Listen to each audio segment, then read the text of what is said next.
네, 하나님 말씀은 마태복음 11장입니다. 마태복음 11장. 여러분 지금 마태복음 저희들이 매일 성경으로 말씀 묵상을 계속하고 있는데요. 오늘은 11장을 보겠습니다. 마태복음 11장 1절에서 6절. 마태복음 11장 1절에서 6절입니다. 네, 같이 한번 읽겠습니다. 예수께서 12 제자에게 명하시기를 마치시고 이에 그들의 여러 동네에서 가르치시며 전도하시려고 거기를 떠나 가시니라. 요한이 옥에서 그리스도께서 하신 일을 듣고 제자들을 보내어 예수께 여짜오되 오실 그이가 당신이 오니까 우리가 다른 일을 기다리오니까. 예수께서 대답하여 이르시되 너희가 가서 듣고 보는 것을 요한에게 알리되 맹인이 보며 못 걷는 사람이 걸으며 나병 자가 깨끗함을 받으며 못 듣는 자가 들으며 죽은 자가 살아나며 가난한 자에게 복음이 전파된다 하라. 누구든지 나로 말미암아 실족하지 아니하는 자는 복이 있도다 하시니라. 아멘. 네, 오늘 이 말씀을 가지고 세례요한의 질문 이런 제목으로 함께 말씀을 나누겠습니다. 네. 우리가 지난 주일에 마태복음 8장을 전체를 공부했습니다. 오늘은 11장 전체를 공부합니다. 마태복음은 1장부터 이제 여러분 쭉 내용이 탄생기사, 예수님이 탄생하신 기사를 다루고요. 그리고 이제 4장에서 3장에서 예수님이 세례를 받으시고 4장에서 시험에서 승리합니다. 그리고 회개하라 천국이 가까웠다 외치시면서 5장, 6장, 7장에서 하나님 나라를 선포하셨는데 자신이 하나님 나라의 왕으로서 산 위에 올라가서 하나님의 백성들이 붙들고 살아야 될 천국의 원리를 선포하셨어요. 그래서 여러분 5장, 6장, 7장의 말씀을 붙들고 살 때 우리는 하나님 나라의 백성의 복을 누리게 될 줄 믿습니다.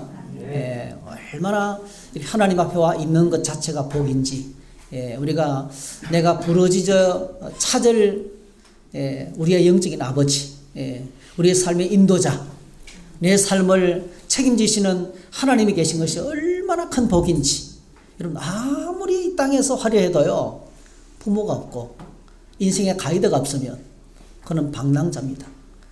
태평양을 지나는 초호화 여객선, 거기는요 풀장도 있고 날마다 파티하고 풍악이 울리고 그리고 뭐 없는 게 없어요. 없는 게 없는 배예요. 근데 여러분 그 배가 2차 세계대전이 벌어져 가지고 돌아갈 항구가 없어요. 어디로 가야 할 목적지가 없는 거예요. 그 배는 떠돌이 배예요. 방황하는 배입니다. 여러분 부모가 안 계시고 가족이 없고 혼자 사는 사람보다 외로운 사람이 없어요. 다 가진 것처럼 보이지만은, 다 없는 것처럼 보이지만은 엄마 아빠가 있고 날 사랑하는 사람이 있을 때 가장 행복합니다. 하나님 나라의 왕이 찾아오셨어요. 내가 이제부터 너희들을 돌보겠다고 선포하시면서 내 앞에 있는 여러분들은 복 있는 사람이라 선포하신 거예요. 그래서 하나님 나라의 복은요, 하나님 나라의 규칙은 예수님이 선포하시는 축복의 말씀부터 시작되는 거예요. 그 5장, 6장, 7장. 그 말씀을 붙들고 살아갈 때 뭡니까? 인생에 풍랑이 찾아오고 시험이 찾아와도 결코 무너지지 않을 줄 믿습니다. 그러면서 이제 산상보원을 맺히시고 산에서 내려오셔서 사역을 시작하시죠. 8장, 9장 10가지 기적을 소개했어요. 10가지 기적.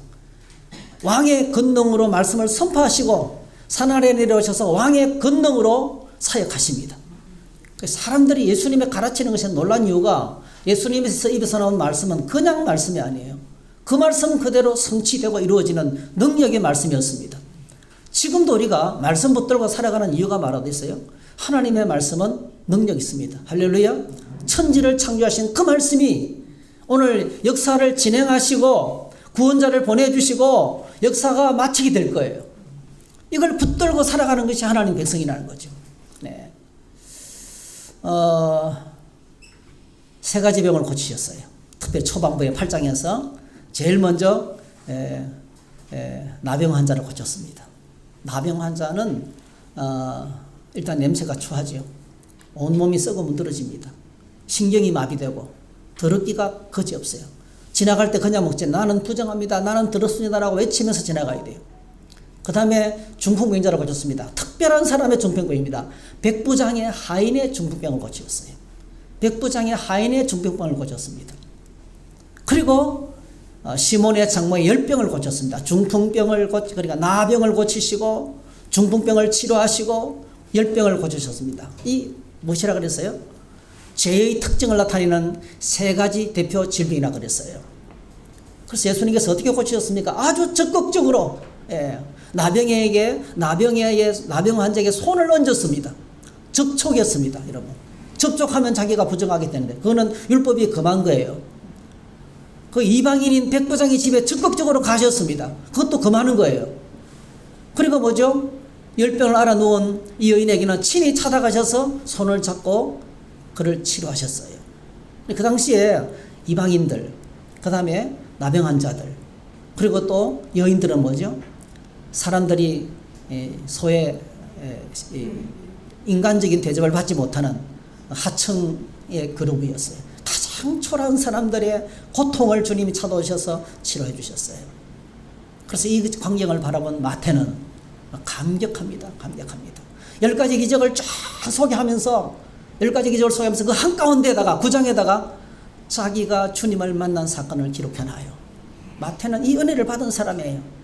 예수님께서 너무나 초라한 마치 중풍병자 같고 나병 환자 같고 인간의 사회에서 소외받는 아무도 자기를 돌아보지 않는 그 민족의 반역죄가 되었어. 이름은 레이라는 거룩한 이름을 가졌지만은 먹고 살기 위해서 살다 보니까 민족을 팔아먹는 매국노가 되어서 백성들에게 세금을 빼앗아서 로마에 갖다 바치는 이 앞잡이를 하고 있었어요. 얼마나 고통스러웠겠어요. 내가 왜 이렇게 되었지? 고민하지 않았겠어요. 그런데 어느 날 거룩하신 예수님께서 오셔서 자신을 받아주시고 이렇게 세리 같은 죄인을 받아준 사람이 아무도 없어요. 다 돌로 치는 사람들이지. 다 욕하고 부정하는 것인데 그렇게 형편없는 사람을 주님께서 받아주셨어요. 마치 문둥병자 같은, 중풍병자 같은, 열병을 앓는 고통을 앓는 사람 같은 자신을 구원하신 주님의 이야기가 너무나 감격스러웠어. 이것은 뭐죠? 10가지 병을 고치신 기적보다도 더 큰 기적인 거예요. 오늘 저와 여러분들에게 예수 믿고 구원받은 감격이 있기를 축복합니다. 그래서 너무 감격스러워서 사람들을 다 초청해서 잔치를 열고 예수님을 초대했던 거예요. 자기 친구들을 다 초대했어. 그리고 이 마태는 자신을 구원하신 그 은혜스러운 이야기를 끼워 넣으면서 한 가지 이야기를 듣습니다. 병을 고치시는 주님을 가리켜서 이사야서의 말씀을 이루기 위한 것이다. 이사야서의 말씀. 맹인의 눈이 밝을 것이며 못 듣는 사람의 귀가 열릴 것이며 그때 저는 자는 사슴같이 뛸 것이며 말 못하는 자의 혀는 노래하리니 이는 광야에서 물이 솟겠고 사막에서 시대가 흐를 것입니다. 장차 올 메시아가 다스리는 하나님 나라를 이렇게 미리 기쁨이 넘치고 회복이 넘치고 결박이 떠나가고 자유케 되는 역사를 노래했어요. 그리고 예수님께서 제일 먼저 가버나움 회당에 들어가서 사역을 시작하시면서 읽었던 그 말씀, 이사야서 61장 말씀. 주 여호와 영이 내게 내리셨으니 이는 여호와께서 내게 기름을 부어서 가난한 자에게 아름다운 소식을 전하게 하려 하심이라. 나를 보내사 마음이 상한 자를 고치며 포로된 자에게 자유를 갇힌 자에게 노임을 선포하며 여호와의 은혜의 해와 우리 하나님의 보복의 날을 선포하여 무릇 모든 슬픈 자를 위로하되 무릇 시온에서 슬퍼하는 자에게 화관을 주어 그 죄를 대신하며 기쁨의 기름으로 그 슬픔을 대신하며 찬송의 옷으로 그 근심을 대신하시고 그들이 의의 나무 곧 여호와께서 심으신 그 영광을 나타낼 자라 일컬음을 받게 하려 하심이라. 마태가 만난 예수님은 누굽니까? 이렇게 구약 성경에서 그토록 오랫동안의 수많은 선지자들이 오실 것이라고 약속하시던 그분이 지금 와서 자신을 불러주시고 인생을 바꿔주시고 묶인 자들을 자유케 하고 그 예수님은 성경에서 약속한 예언의 성실하는 거예요. 마태의 마음속에는요, 확신이 가득 차요. 할렐루야. 자기가 만나서 경험한 거예요. 내 인생을 바꿔주신 분이라는 거예요. 마태는 지금 그러니 복음서를 쓰면서요, 감격이 넘쳐요. 아, 예수님은 그냥 왔다 가는 분이 아니다. 예. 성경에서 선지자들이 약속한 그 분이시다. 그리고 중풍을 고치시고 열병을 고치시고 문동병 환자를 치료하시는 걸 보고 바로 결정합니다. 이거는 하나님의 말씀을 이루기 위한 것이다. 그 말씀이 바로 무슨 말씀입니까? 예. 이사야서 53장의 말씀이죠. 그는 멸시를 받아 사람들에게 버림을 받았으며 강고를 많이 겪었으며 질고를 아는 자라. 마치 사람들에게 그에게서 얼굴을 가리는 것 같이 멸시를 당하였고 우리도 그를 귀히 여기지 아니하였도다. 그는 실로 우리의 질고를 지고 우리의 슬픔을 당하였거늘 우리는 생각하기를 그는 징벌을 받아 하나님께 맞으며 고난을 당한다 하였노라. 그가 찔림은 우리의 허물 때문이요 그가 상함은 우리의 지악 때문이라. 그가 징계를 받음으로 우리는 평안을 누리고 그가 채찍에 맞음으로 우리는 나음을 받았도다. 6절 다 같이 읽어요. 시작. 우리는 다 약한다서 그릇 행하여 각기 제 길로 갔거늘 여호와께서는 우리 모두의 죄악을 그에게 담당시키셨도다. 부정하게 되시네요. 나환자의 손을 덥석 잡고 이방인의 집에 들어가고 여인의 손을 붙잡는 이 행위를 보고 마태는 놀라는 거예요. 아니 어떻게 저럴 수가 있지? 그는 선을 넘는 거예요. 그 당시 사회에 선을 넘어버리는 거예요. 스스로 부정하게 되는 거예요. 그러면서 뭐죠? 그 부정한 환자를 청결하게 하고 남행 환자를 깨끗하게 하시고 눈병자, 중풍병자를 자유케 하시고 병을 그래서 이 해석을 마태는 이렇게 합니다. 우리의 연약한 것을 친히 담당하시고 병을 짊어지셨다 함을 이루려 하심이라. 이사야서 53장의 말씀을 이루기 위해서 일을 하고 계시죠. 그래서 마태의 마음속에는 예수님은요 성경대로 오신 메시아라는 거예요. 성경에서 약속하신 그 메시아는 확신이 가득 차요. 그런데 오늘 우리가 읽은 마태복음 11장에는 예수님을 이 땅에 소개했던 하나님의 음성을 듣고 세례를 베풀고 보라 세상죄를 지고 가는 하나님의 어린 양으로 예수님을 하나님이 약속하신 그 메시아로 구약 성경에 그토록 이제 오셔서 하나님 나라를 이루게 되실 것이라고 약속하시는 그 메시아 왕으로 직접 소개했던 세례요한의 갈등 기사를 소개하고 있어요. 우리가 절대로 그냥 넘어갈 수 없어요. 너무나 중요한. 여러분 신앙생활에 항상 이렇게 갈등이 찾아와요. 여러분 물어볼게요. 여러분 예수님이 지금 우리와 함께 계시는 줄 믿습니까? 예수님께서 전능하신 하나님이신 것을 믿습니까? 세상 끝날까지 함께 하신 것을 믿습니까? 우리는 그래도 낙심하고 좌절하고 불평하고 원망하고 그분이 하나님 나라 왕인데 없는 것처럼 살 때가 얼마나 많은지 몰라요. 조금만 어려운 일을 만나도 금방 주님 새까맣게 잊어버립니다. 우리 배는 금방 불평이 나고 원망이 나고 낙심하고 좌절하고 못 살겠다 그러고 그 천국과 지옥이 왔다 갔다 합니다. 찬송 부를 때는 천국인데 실제 삶에 가면 또 지옥이 되는 거예요. 찾아오는 거예요. 참 놀랍게도 오늘 주님께서 그런 우리를 위로하시고 격려하시면서 마태가 확신 가운데 있으면서 우리가 신앙생활에 정말 조심해야 될 예를 세례요한의 이야기를 끌어들이면서 우리에게 소개하고 있습니다. 참 마태 너무나 훌륭한 설교자입니다. 제가 이렇게 마태복음을 묵상하면서 너무 좋은 거예요. 지금 너무 훌륭한 설교자. 그는 메시지가 분명합니다. 분명한 메시지를 소개하고 있습니다. 자, 예수님의 공생애는 지금 계속되고 있습니다. 예수님의 사역은 지금도 계속되고 있습니다. 1절 우리 한번 같이 읽어볼까요? 1절 시작. 예수께서 12 제자에게 명하시기를 마치시고 이에 그들의 여러 동네에서 가르치시며 전도하시려고 그 길을 떠나가시니라. 마태복음에는 예수님의 5편의 설교가 있다 했죠. 첫 번째 설교는 5장, 6장, 7장 끝났어요. 그 다음에 두 번째 설교는 제자들을 파송하시면서 제자들을 파송하시면서 설교를 했어요. 10장에서. 그죠? 이 두 번째 설교예요. 두 번째 설교. 예. 이 두 번째 설교가 끝이 났어요. 그런데 뭐죠? 그러면서 예수님은 변함없이 계속되는 사역을 하고 계시는데 예수님의 사역은 흔들림이 없습니다. 항상 일정합니다. 자, 이 예수님의 사역을 마태복음 4장과 9장에서 이미 이야기했어요. 똑같은 메시지를 계속 반복하고 있는 거예요. 예, 이거는 마태가 예수님을 향해서 놀라는 것 중에 또 하나예요. 네. 자, 오늘 우리가 다룰 본문하고도 깊이 관계가 있습니다. 4장 23절 같이 한번 읽겠습니다. 예수께서 온 갈릴리에 두루 다니사 그들의 회당에서 가르치시며 천국 복음을 전파하시며 백성 중에 모든 병과 모든 약한 것을 고치시니. 똑같은 말씀이에요. 마태복음 9장 35절 시작. 예수께서 모든 도시와 마을에 두루 다니사 그들의 회당에서 가르치시며 천국 복음을 전파하시며 모든 병과 모든 약한 것을 고치시니라. 주님은 쉴 새 없이, 마가복음에서는 점심 먹을 시간도 없이, 식사할 길도 없이 예수님이 가는 곳마다 사람들이 인산인해로 나타나서 끊임없이 이스라엘 여러 지역을 방문하면서, 예, 갈릴리 여러 마을들을 계속 다니면서 세 가지를 하셨어요. 제일 먼저 뭐죠? 진리를 몰라서 방황하는 자들에게 진리를 가르쳤습니다. 할렐루야. 여러분, 진리의 눈을 뜨시기를 축복합니다. 따라합시다. 진리를 알지니 진리가 너희를 자유케 하리라. 예. 진리의 말씀이 들어오면 방황이 끝이 나는 거예요. 인생의 방황은 진리가 되시는 예수님을 만나면 끝나는 거예요. 예. 여러분의 삶의 방황이 끝나시기를 축복합니다. 예. 말씀이 들어가야 돼요. 하나님의 말씀이 내 안에 들어와서 자리를 잡아야 돼요.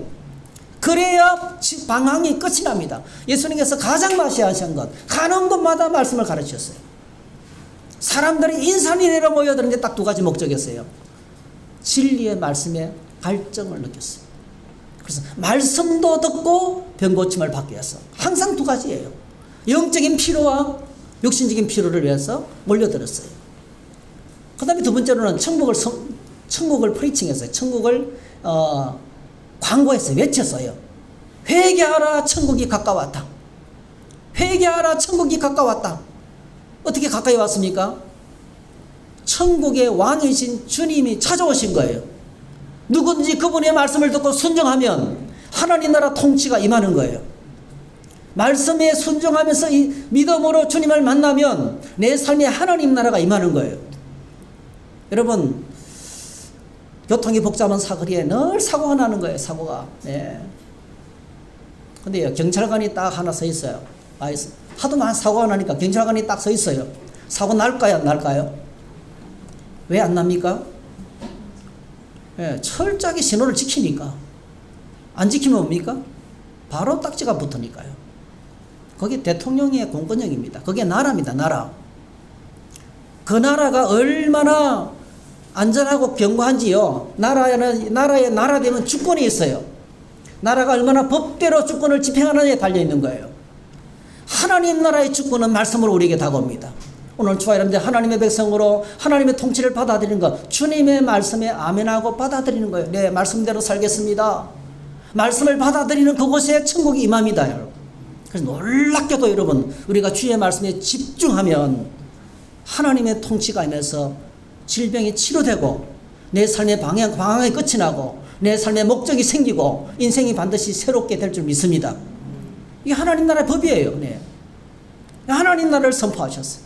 하나님 나라가 가까이 왔다. 하나님 나라를 외치신 거예요. 여러분이 가는 곳마다 하나님 나라가 외쳐지기를 축복합니다. 예, 어떻게 합니까? 청주 성도교회가 천국의 지점이잖아요. 소문 내셔야 돼, 자꾸 좋은 소문 내셔야 돼요. 내가 좋은 신자가 되면, 꼭 기억하세요. 내가 좋은 신자가 되면은 청주 성도교회는 좋은 교회가 될 줄 믿습니다. 예, 같이 내가 영적으로 성장하네. 내가 영적으로 성숙하면, 믿음이 뜨거워지면, 주님의 사랑으로 살아가면, 가는 곳마다 외치면 좋은 교회가 되는 거예요. 여러분, 제가 늘 이야기하잖아요. 어느 식당에 가서 밥만 한번 맛있게 먹고 와도요, 온 식구들 다 데려가요. 저도 어제 저녁에 우리 이제, 야, 우리 거기 꼬막 짬뽕 먹으러 가자. 맛있으니까. 근데 상황이 잘 안 맞아서 못 갔는데, 기회가 주어지면 맛있는 식당 찾아가잖아요. 청주 성도교회를 그렇게 여러분이 좋은 교회로 소문내시기 바랍니다. 내가 좋은 신자가 되고 내가 믿음을 회복하고 그리고 함께 더불어 맛있는 그 소문난 식당으로 만들어가는 거예요. 근데 소문난 식당을 자꾸 찾아가다 보면 시간이 지나면서 뭐죠? 그 맛있는 처음의 맛을 잃어버릴 때가 많아요. 제가 아는 요 주변에 어느 좋은 탕집, 무슨 탕이라고 말 안 해주겠어요. 예, 이미 나한테 그 점수가 깎였어. 얼마나 자주 간지 몰라요. 염소탕집에. 근데 어느 날 갔더니 양이 팍 줄고 야채도 팍 줄고 돈이 올랐어. 아이고, 그 다음부터는 못 가겠더라고요. 엄청 많이 팔아줬는데. 이게 소문대로 좋은 소문을 유지해야 돼요. 여러분, 예수님께서는 계속 가는 곳마다 진리를 가르치시고 천국을 소개하시고요. 그리고 사람들로 하여금 천국을 만나 경험하게 했어요. 그 대표 주자가 뭡니까? 마태예요. 마태 인생을, 지옥 같은 마태 인생을 천국의 삶으로 바꿔주신 거예요. 예. 그리고 예수님은 가는 곳마다 모든 질병을 치료하셨어요. 인생의 모든 배고픈 자를 먹이시고 병든 자를 치료하시고 육신의 문제를 해결해 주셨어요. 끊임없이 이 사역을 하신 거예요. 이 주님의 놀라운 사역의 결과 예수님의 소문이 유대와 이스라엘과 예루살렘과 사마리아와 그리고 뭐죠? 저 이방인 지역까지 막 퍼져간 거예요. 예수님의 소문이 계속 퍼져갔어요.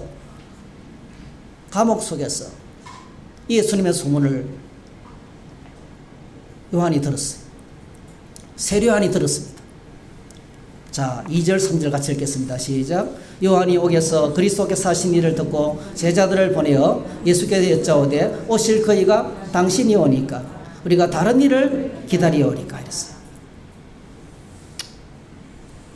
여러분, 세례요한이 예수님의 사역 소식을 듣고 마태는 지금 흥분하고 있어요.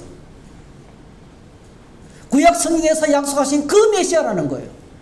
마태는 너무나 흥분해서 막 외치고 있어요. 자기 감정을 막 섞어서 기적 중에 기적으로 소개하고 있어요. 네. 근데 지금 감옥 속에 있는 세례요한은 어떤 사람입니까? 세상에 예수님을 소개했던 분이잖아요.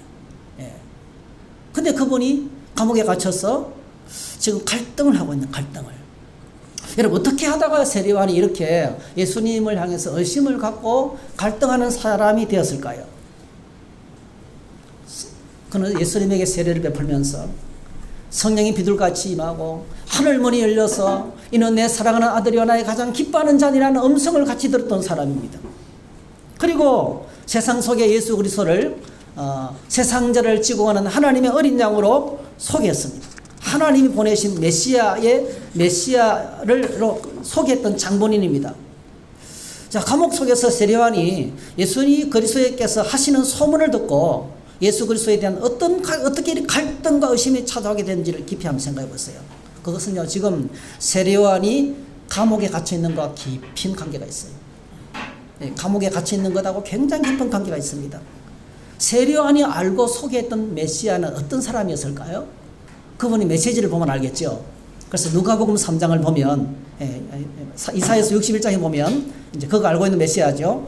이사야서 61장을 보면 1절은요, 세례요한이 지금 듣고 있는 소식이에요. 자, 1절에 보니까 이는 여호와께서 내게 기름을 부어서 가난한 자에게 아름다운 소식을 전하게 하려 하심이라. 나를 보내사 마음이 상한 자를 고치며 포로된 자에게 자유를, 갇힌 자에게 노임을 선포하며 여호와의 은혜의 해와 우리 하나님의 보복의 날을 선포하며.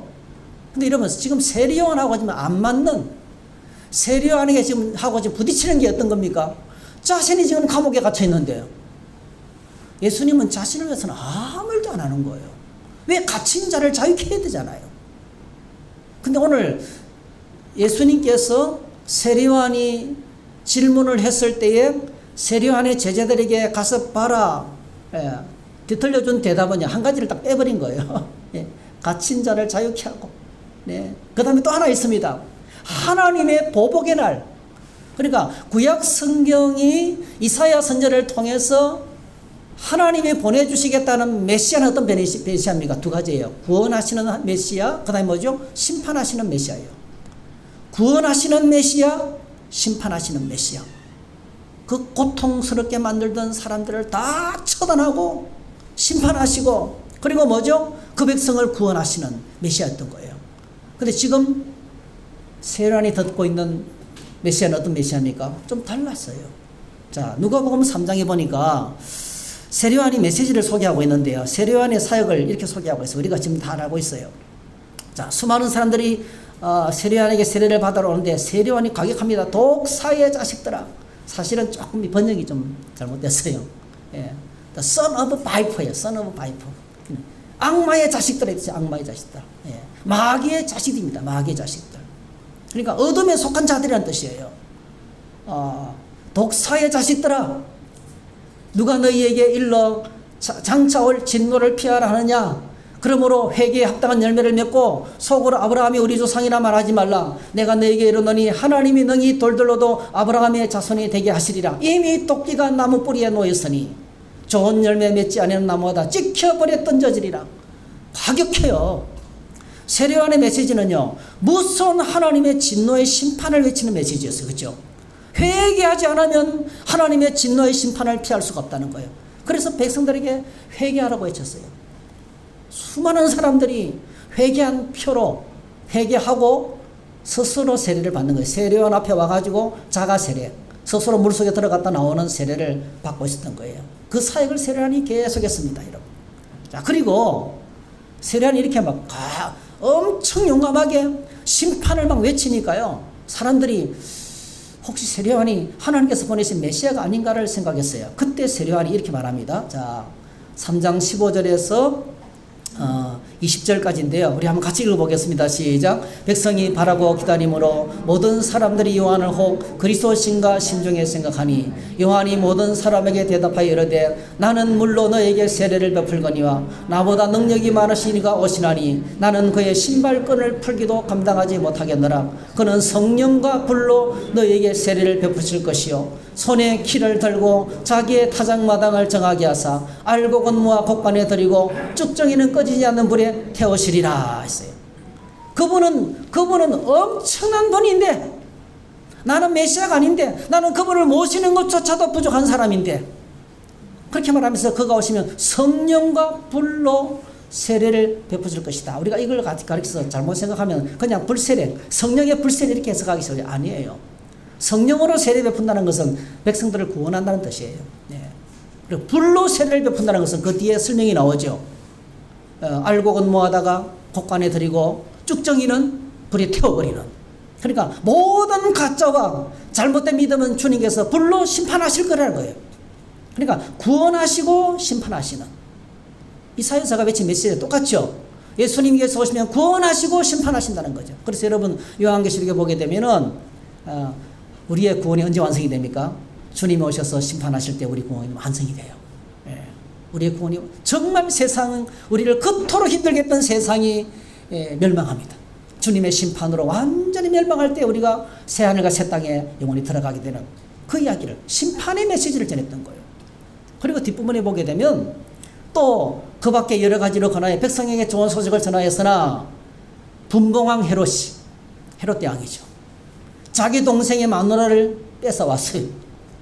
그리고 본보인을 쫓아내고 왕후를 쫓아내고 자기 동생의 아내와 눈이 맞아가지고 데려와 버렸어요.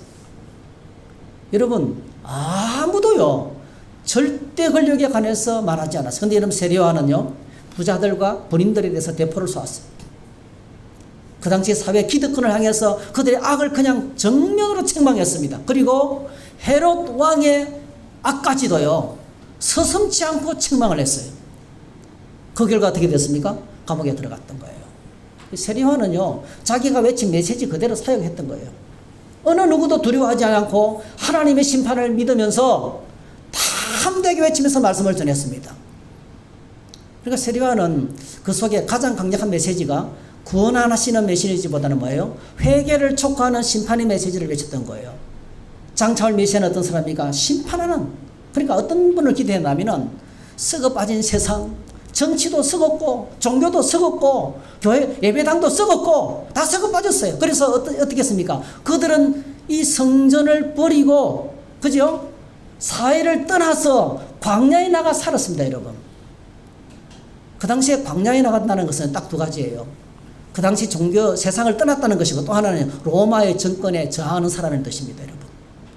로마의 정권에 저항하면 이제 당신은 광야에 서 있습니다, 이렇게 묘사했던 거예요. 그러니까 이미 믿을 수가 없어요. 근데 메시아가 오시면 그 악한 자들을 다 처단하고 예수님께서 왕이 되셔서 새로운 나라를 만드셔야 되죠. 나라를 회복해야 되잖아요. 이스라엘을 회복하셔야 되잖아요. 근데 지금 예수님이 하시고 있는 것은 어떤 일입니까? 아니, 중앙무대에 가가지고 제사장들을 몰아내고, 예? 그 악한 정치꾼들을 몰아내고 나라를 개혁할 생각을 하지 않고 있잖아요. 그냥 변함없는 거예요. 갈릴리 여러 마을. 여러분 갈릴리가 어떤 말인지 아시죠? 갈릴리 우리 공부했잖아요. 그 초라한 갈릴리. 갈릴리 여러 동네를 다니면서 귀신 들린 사람 쫓아내고 말씀 가르치고, 그분들 앞에 모여있는 사람들은요, 힘 있는 사람은 하나도 없어요. 다 굶주리고 헐벗고 병들고 지친 인생들, 손가락질 당한 세리와 죄인들, 그들을 만나면서 밥 먹고 놀면서 이렇게 시간을 보내고 있는 거예요. 그리고 또 하나 뭐죠? 감옥에 있는 자신은 와서 자유케 하지도 않는 거예요. 그래서 세리와의 마음속에 여러분 갈등이 찾아오게 된 거예요. 갈등이 찾아오게 된 거예요. 참 이게 세리와의 한계입니다, 여러분.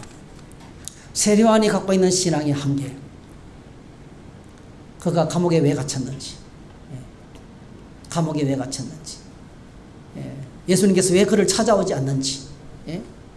예수님이 지금 마태는 지금 예수님이 하시는 사역을 보고 감격하면서 찬양하고 있는데요, 세리와는 지금 상처받고 있는 거예요. 상처받고 있는 거예요. 실족하고 있는 거예요. 예수님 저러시면 안 되는데, 빨리 뭐죠? 큰 일을 하셔야 되는데, 빨리 이 더러운 세상을 뒤엎어버리고, 정말 새 포도주는 새 부대에 구조를 바꾸고 뭔가를 심판하시고 일을 하셔야 되는데, 여러분 세리와의 생각이 틀린 게 아닙니다. 여러분 착시를 한 거예요. 착시. 성경을 바라볼 때 착시 현상을 가진 거예요. 주님은 구원하시고 병을 짊어지시고 십자가에 죽으시면서 모든 죄를 다 죄값을 지불하실 거예요. 온 땅의 모든 사람을 구원하실 거예요. 그리고 역사의 마지막에 오셔서 심판하시고 새하늘과 새 땅을 이루실 거예요. 구원하시고 심판하시는 분이에요. 근데 지금은 뭐죠? 지금 예수님의 사역은 성령에서 말씀하신 그대로 백성들을 구원하시고 백성들을 고통을 찾아가서 고통당하는 자들을 위로하시고 그 백성들을 치료하시는 일을 지금 하고 계시는 거예요. 마태는 감격하고 있는데 세리와는 지금 낙심하고 있는 것입니다. 오늘 저와 여러분들이 이 상황에서 예수님께서 어떤 대답을 하셨습니까?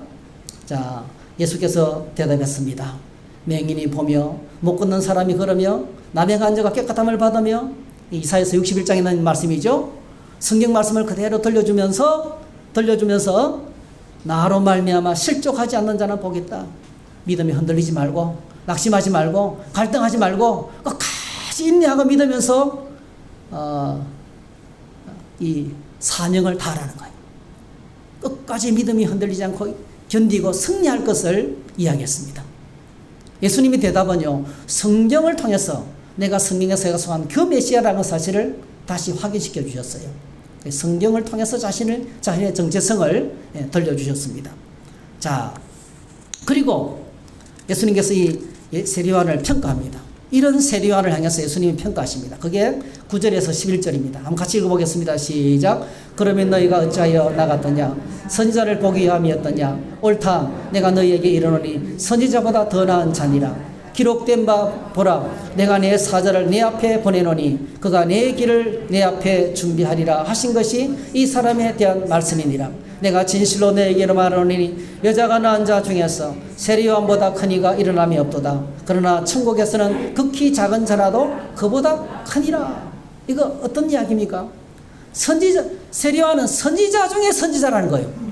선지자보다 더 나은 자라는 거죠. 구약의 수많은 선지자들이 멀리서 장차 오실 예수님을 소개했는데, 세리와는 예수님보다 6개월 먼저 와가지고 이분이 선지자라고, 이분이 메시아라고 세상에 소개했던 구약의 마지막 선지자거든요.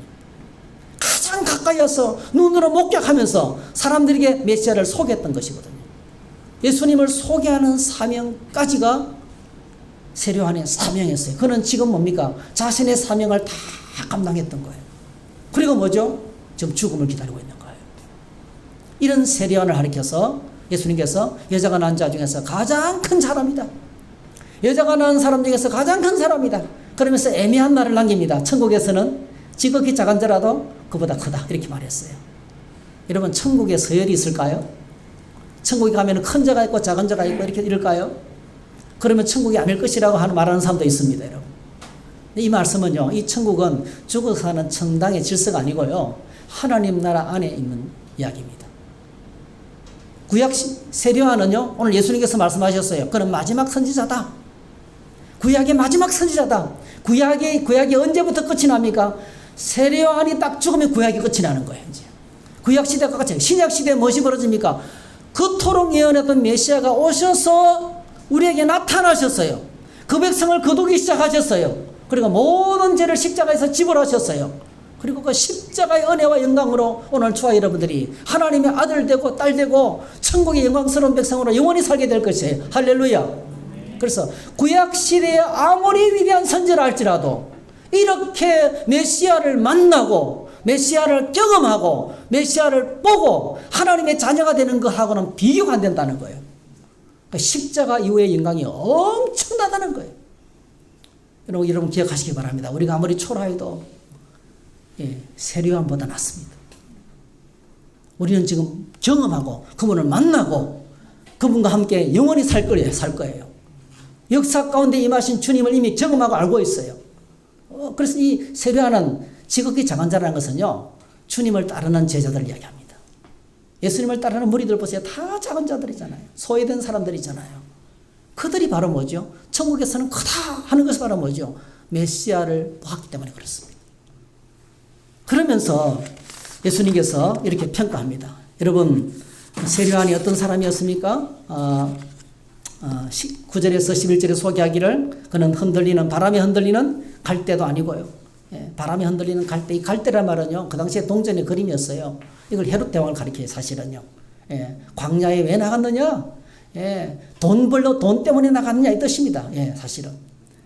세례요한은 돈을 위해서도 일하지 않았어요. 궁정에 화려한 옷, 비단 옷을 걸치기 위해서도 광야로 나간 것이 아니었어요. 세례요한이 광야에 나갔던 건 딱 한 가지예요. 장차 오신 메시아를 맞이하고 준비하는 일을 위해서 나갔다는 거예요. 그러면서 이제 세례요한을 이렇게 위대한 여자가 낳은 중에서 가장 자신의 사명을 감당했던 하나님의 사람이라고 소개하고 있어요. 오늘 저와 여러분들이 천국에서 큰 자가 되기를 축복합니다. 그는요, 하나님 내게 맡기신 사명을 감당하는 거예요. 하나님 내게 맡기신 그 사명을 감당하는 것, 예배의 자리를 지키고 여러분 주의를 지키고 또 주를 위해서 선한 일에 동참하시고 복음을 전가하시고 나를 이곳에 둔 그 목적을 이루어 나갈 때 오늘 저와 여러분들은 천국에서 큰 자가 될 줄 믿습니다. 그런 의미에서 천국에서 큰 자라고 격려를 하신 것입니다. 자, 이제 결론을 맺습니다. 감옥 속에 세례요한의 질문을 통해서 마태가 오늘 우리에게 주는 도전이 있어요. 첫 번째로요, 한번 합시다. 신앙의 갈등은 자연스러운 것이다. 꼭 기억하셔야 돼요. 신앙의 갈등과 의심은 자연스러운 것입니다. 예수님을 직접 소개했던 세례요한도 감옥에 갇혀서 어려운 일을 만나니까 뭐예요? 갈등했어. 그렇게 강한 사람이 불의와 타협하지 않고요, 그렇게 강력하게 메시지를 외쳤던 세례요한인데요, 감옥 속에 갇혀서 죽음이 다가오니까 예수님에 대한 생각이 흔들렸어요. 어떤 청년이 직장에서 어려운 일을 만나고요, 술을 찐딱 퍼먹었어요. 그렇지 않은데 여러분, 예수 믿는 사람들이 술을 찐딱 퍼먹고요, 그러면 기쁠까요? 아니면 괴로울까요? 어떨까요? 예? 뭐 대답 안 하시는 분들은 그런 경험이 없으신가 봐요. 괴로워요. 내가 예수 믿는 사람인데. 그래가지고요, 자기는 모르게 교회 목사님을 찾아간 거예요. 막 울면서. 이건 내가 예수 믿는 사람이 말이지. 이렇게 술을 진탕 퍼먹고 말이지. 예? 완전히 만취가 돼가지고. 그런 자기 꼴을 보니까 내가 하나님의 백성 맞나? 너무 괴로워가지고 목사님 찾아갔어요. 그때 그 목사님이 그 청년을 받아들이고, 실제 일입니다. 그 청년을 받아들여서 이보게, 당신이 예수 그리스도인이 아니라면 이렇게 괴로워할 수 있겠느냐는 거죠. 어려운 일을 만나고 술 한잔 퍼먹고, 뻗어버리고, 그러면 뭐죠? 그리고 잠에서 깨어나면 뭔가 털린 것 같고 말이죠. 그냥, 모든 사람이 다 그래요, 다. 죄 짓는 사람 보면요. 자, 100만 원 때문에 괴로워하면요. 세상에 수천억을 헤쳐먹는 인간들이 많은데요. 난 아무것도 아니야. 이렇게 합리화시킵니다, 여러분. 아무런 괴로움이 없어요. 근데 크리스찬들은 술 한잔 마셨을 뿐인데요. 이렇게 괴로워하는 거예요. 그래서 목사님이 그랬어요. 너가 술 먹고 이렇게 괴로워한 거 보니까 확실하게 크리스찬이 맞다. 할렐루야. 확실하게 크리스찬이 맞다. 이 청년이 그 목사님의 말씀을 듣고요. 너무 감격스러워서 집에 돌아갔어요. 그 다음 날이 주일인데 깨끗하게 정장을 입고 가가지고 그때부터 신앙훈련을 받는데요. 여러분 그 교회 기둥 같은 사역자가 됐어요. 어떤 목사님이 새롭게 아소스에 나와가지고 하는 간증을 제가 들었어요. 기둥 같은 사역이 됐다는 겁니다. 할렐루야. 여러분 신앙의 갈등은 자연스러운 거예요. 따라합시다. 방황 끝에 구원이 있다. 오늘 세례요한이 이런 신앙의 갈등을 했던 것처럼 오늘 우리가 저희들이 믿을 때요. 하나님이 정말 계신가? 자연스러운 겁니다. 여러분. 하나님이 의심이 되고 하나님 이럴 수가 있습니까? 여러분 자연스러운 겁니다. 우리가 믿음이 없다면 그런 갈등도 없고 고민도 없는 거예요. 그래서 오히려 이런 사도 바울이 로마서 6장 7장에서 몸부림치는 거 보세요. 오라 나는 공고한 사람이로다. 이 사망의 몸에서 누가 나를 건져내라. 막 몸부림을 치잖아요. 그러면서 뭐죠? 예수 그리스도로 말미암아 감사하리로다. 그 감사와 그러므로 누구든지 그리스도 안에 있는 자에게는 결코 정죄함이 없나니. 이런 이 승리의 고백이 언제나 옵니까 여러분? 처절한 고민과 갈등 속에서 터져나오는 거예요. 그래서 어떤 면에서는요, 참된 신앙은요, 갈등과 의심을 통해서 찾아옵니다. 할렐루야. 신앙의 갈등은 자연스러운 것입니다. 두 번째로, 따라합시다. 주님은 말씀대로 행하시고 이루신다.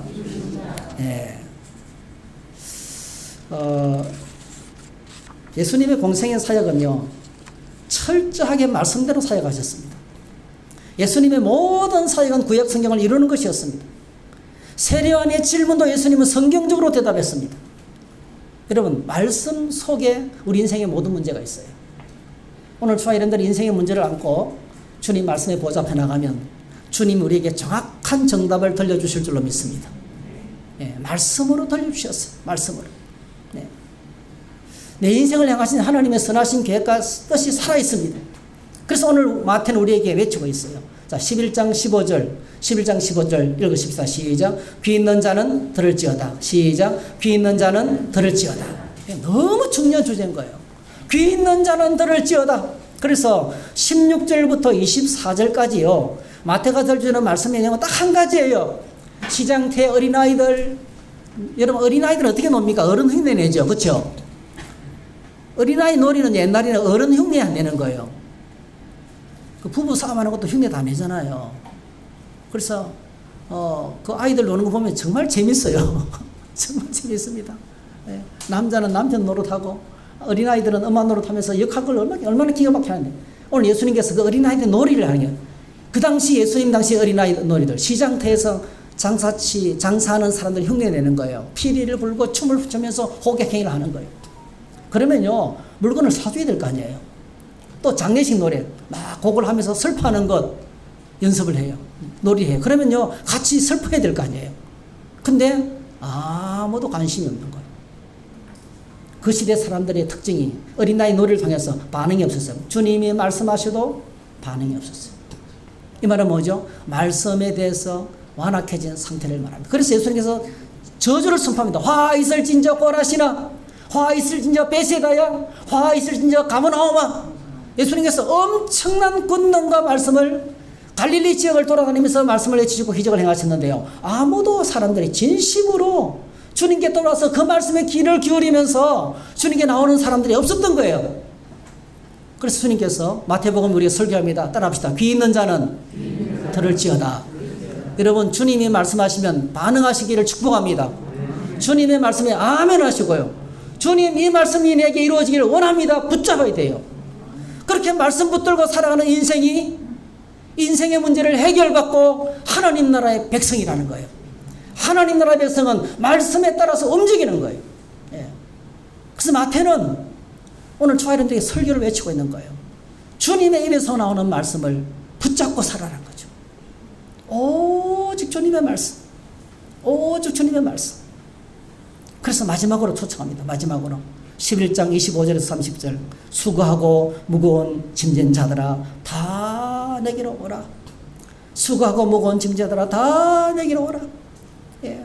아버지여 이것이 지혜롭고 설기는 자들에게는 숨기시고 어린아이들에게 나타내심을 감사하나이다. 주님의 말씀 앞에는요, 어린아이처럼 말씀을 받아들이면 놀랍게도 그리스도 예수 안에 있는 힘이 우리 안에 찾아온다는 겁니다. 예, 하나님 나라의 힘이 찾아온다는 거예요. 예수님의 멍에를 메고 배우라는 것은요, 주님의 말씀의 법칙을 붙들고 살아가는 것입니다. 주님의 말씀의 법칙을 붙들고 살아가면 그 안에 참된 안식과 평안이 있다는 거예요. 사랑하는 성도 여러분, 오늘 저와 여러분들이 그렇게 천국 백성의 원리를 듣고 말씀 붙들고 배우고 훈련하고 주님을 따라가는 그런 삶을 살아서 참된 천국의 축복을 누리는 저와 여러분 다 되시기를 주의 이름으로 축복합니다. 할렐루야. 이 찬양을 함께 같이 좀 불렀으면 좋겠습니다. 주여 우린 연약합니다. 참 부를 때마다 너무나 감격스러워요. 예, 주여 우린 연약합니다.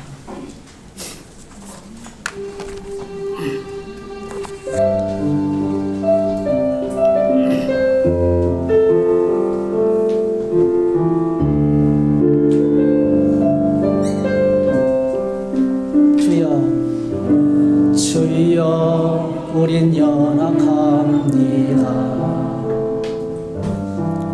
우린 오늘을 힘겨워합니다. 주 뜻 이루며 살기에 부족합니다. 우린 연약합니다. 주여 우린 넘어집니다. 주여 우린 넘어집니다.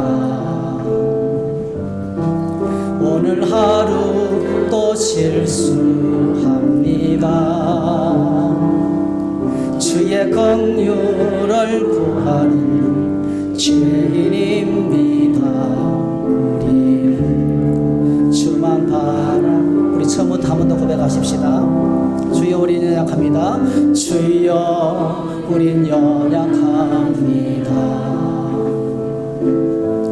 우린 오늘을 힘겨워합니다.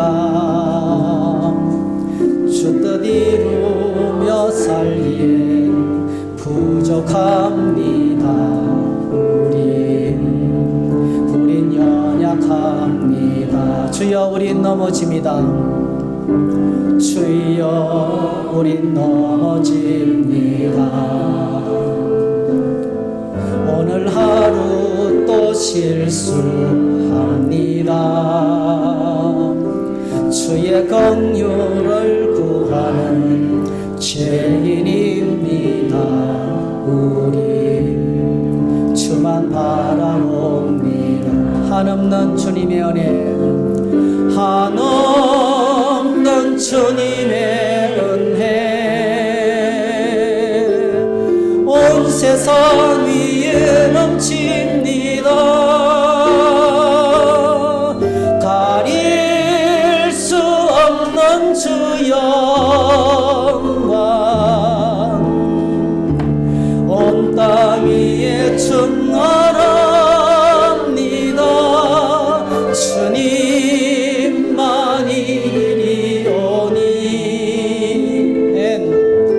우린 그 길 따라갑니다. 그날에 우릴 이루실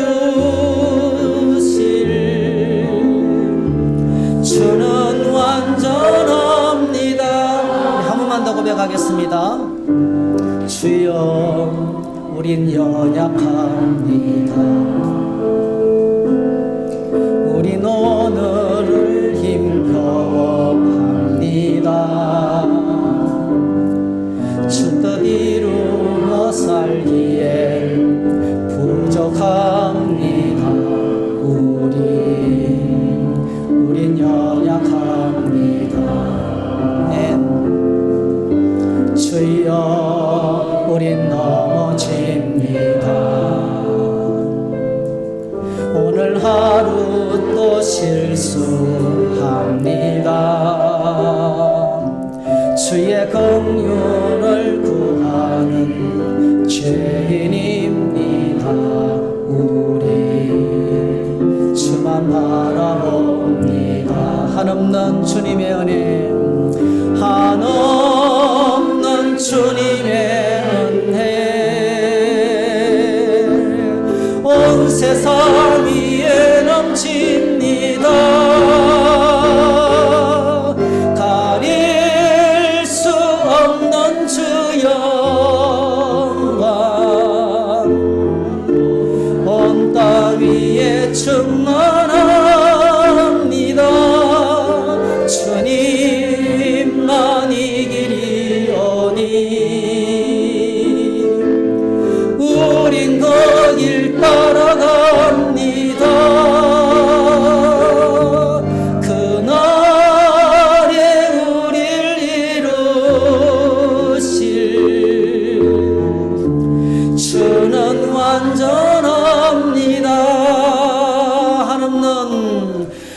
한없는 주님의 은혜, 온 세상 위에 넘칩니다. 가릴 수 없는 주 영광, 온 땅 위에 충만합니다. 주님만 이기리오니 우린 그 길 따라갑니다. 그날에 우릴 이루실 주는 완전합니다. 주는 완전합니다. 주는 완전합니다. 할렐루야. 기도하겠습니다. 우리 이사님 다 같이 한번 주여 한번 부르고요, 하나님께 내 마음을 올려드리십시다. 여러분, 우리는 연약합니다. 우리는 자주 넘어집니다. 알면서 말씀을 저버립니다. 귀가 있지만은 말씀을 듣지 못할 때가 많습니다. 주여 내 연약함을 용서해 주시고 말씀 붙들고 다시 일어나게 해달라고 주님을 찾고 구하면서 우리 자신을 위해서 하나님의 긍휼과 자비를 구하면서 우리를 새롭게 해달라고 주여 하며 외치면서 함께 우리 기도를 올려드리겠습니다. 주여